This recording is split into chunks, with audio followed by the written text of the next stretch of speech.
안녕하세요. 카페마스터 피터입니다. 챕터 2 편의점 운영 노하우 두 번째 점주 수입 늘리는 방법 제 3강으로 발주 장려금, 판매 장려금을 활용한 발주 관리에 대해서 살펴보도록 하겠습니다. 자, 화면 보시죠. 편의점은 매주 한 번씩 신상품이 출시가 됩니다. 신상품 출시를 하면 신상품 홍보를 해야 되겠죠. 그래서 홍보의 일환으로 판촉 활동이 이루어집니다. 이것은 어디서 할까요? 생산업체, 제조업체에서 판촉 활동을 하기 위해서 신상품 홍보를 하게 되는데, 그래서 신상품이 출시되면 제조업체에서 장려금 지급 행사를 시행합니다. 첫 번째로 발주 장려금에 대해서 살펴보면, 신상품을 정해진 기간 동안 일정 수량 이상 발주할 경우에 지급되는 장려금이에요. 이러한 발주 장려금 행사들은 상품 출시 초기에 안정적인 점포 진입 목적을 위해서 하고 있어요. 이것은 생산업체의 대점포 판촉 활동이 됩니다. 발주 장려금 같은 경우는 어떤 내용이 어떻게 진행이 되냐, 신상품이 출시가 되면 땡땡땡땡 상품 5월달이라고 치면 5월 1일에서 5월 31일까지 입고 기준 6개 이상 발주 시 발주 장려금 10,000원 지급.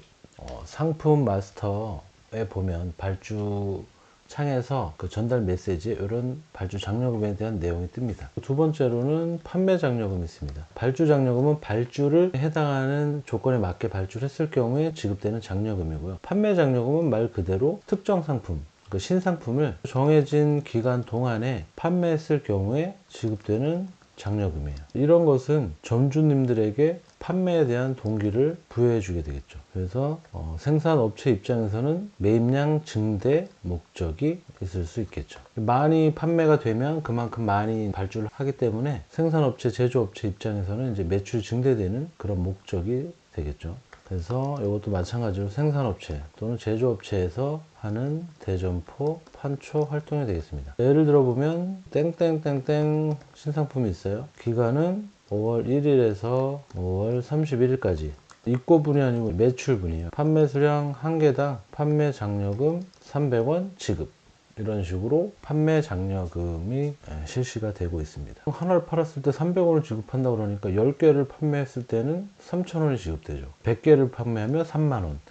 금액이 어떻게 보면 이제 판매 대비해서 크지는 않는데, 판매를 해서 매출을 올린과 동시에 장려금도 지급되니까 잘 활용을 하시면 점주님들의 수입 증대에 도움이 되겠다. 신상품 발주 방법을 한번 알아볼게요. 지금 운영하고 계시는 점주님들은 대부분 알고 계시겠지만 다시 한번 설명드리도록 하겠습니다. 해당 브랜드의 점포경 시스템에 접속하셔서 발주 항목을 클릭하시면 장려금 행사 발주 항목이 있습니다. 클릭하시고 그러면 조회 조건에서 발주 장려금, 판매 장려금의 항목이 떠요. 둘 중에 하나를 선택하신 후에 내용 확인하시고 발주를 하시면 되겠습니다. 두 번째 방법은 마찬가지로 점포경 시스템에 접속하셔서 발주 항목을 눌러주시고 매대 순발주를 눌러주신 후에 매대 중에 신상품 매대, 초기 세팅이 아마 신상품 매대로 되어 있을 텐데요. 신상품 매대를 설정을 하신 뒤에 행사 내용 확인 후에 발주를 해주시면 되겠습니다. 두 가지 방법이 있는데, 발주 장려금, 판매 장려금을 발주할 때는 1번 방식을 사용하는 것이 굉장히 효율적입니다. 브랜드별로 매주 어떤 일정한 요일, GS25 기준으로는 매주 목요일날 신상품이 출시가 됐고 수요일날 발주가 됐거든요. 근데 지금은 바뀌었어요. 화요일날 발주가 되고 신상품 항목이 새로 뜨고, 그리고 화요일날 발주를 하면 수요일날 입고가 됩니다. 본사 영업팀에서 각각 회의를 통해서 신상품 정보, 판촉 방법을 공유한 뒤에 매주 화요일 본부 안내문 공문을 통해서 게시가 되고요. 그러면 상품 목록이 뜨기 때문에 신상품을 확인하신 후에 FF 신상품을 발주를 하시면 되겠죠. FF 신상품이 나오면 점포 담당 그 영업관리 직원이 권장 발주를 통해서 발주를 넣어 놓는 경우가 많아요. 그 항목이 뜨게 되면 권장 발주 항목을 확인을 쭉 하시고 확인 후에 발주를 완료해 주시면 돼요. 만약에 신상품 중에 나는 이게 마음에 안 들어, 이거 안 팔릴 것 같아, 그래서 하고 싶지 않다 그러면 그 항목만 체크를 클릭해서 네모 박스 칸에 체크를 없애 주시고 확인을 누르시면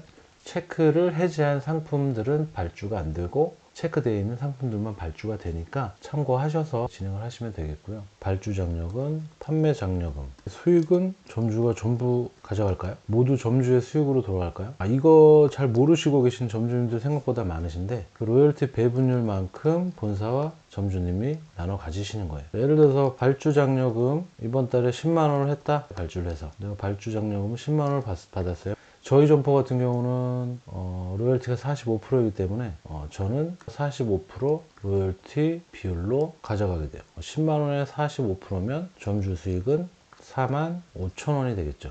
타입별로 로열티 배분율에 따라서 조금씩 차이가 있는데 10만 원 중에 로열티가 작은 점포들은 얼마 못 가져가지만 그럼에도 불구하고 장려금 발주를 활용해서 점주 수입을 늘리는 것이 좋습니다. 대신에 장려금 상품을 발주할 경우에 주의사항이 있어요. 아무리 발주 장려금이 높고 판매 장려금이 높아도 그 상품의 유통기한을 확인하셔야 돼요. 유통기한 이전에 판매가 완료될 가능성이 높은 상품을 취급하셔야 돼요. 악성 재고로 인한 재고 로스를 방지하기 위해서입니다. 두 번째로 중요한 것은 유통기한이 만약에 지났어요. 그러면 원가로 로스 금액을 점주님들이 물어내셔야 되기 때문에 이런 경우에는 FF 폐기 지원금을 확인하셔서 발주를 잘 하셔야 됩니다. FF 같은 경우는 상품별로 따지면 로스가 거의 없다고 보시면 돼요. 발주 상품을 늘려서 전체 장려금이 커지면 수익도 커지겠죠. 세 번째로 장려금 5,000원 미만 상품, 이거는 제 기준인데요.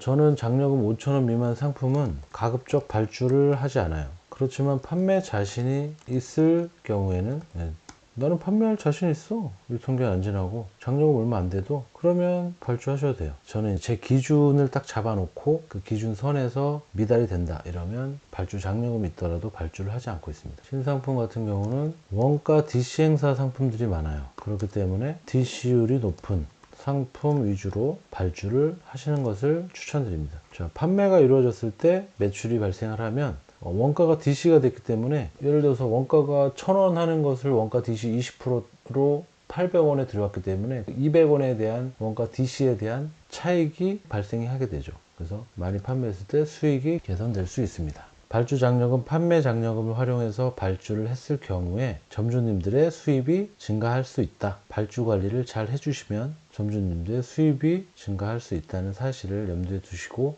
발주 관리에 만전을 기하시길 바랍니다. 오늘 강의는 여기서 마치겠습니다. 감사합니다.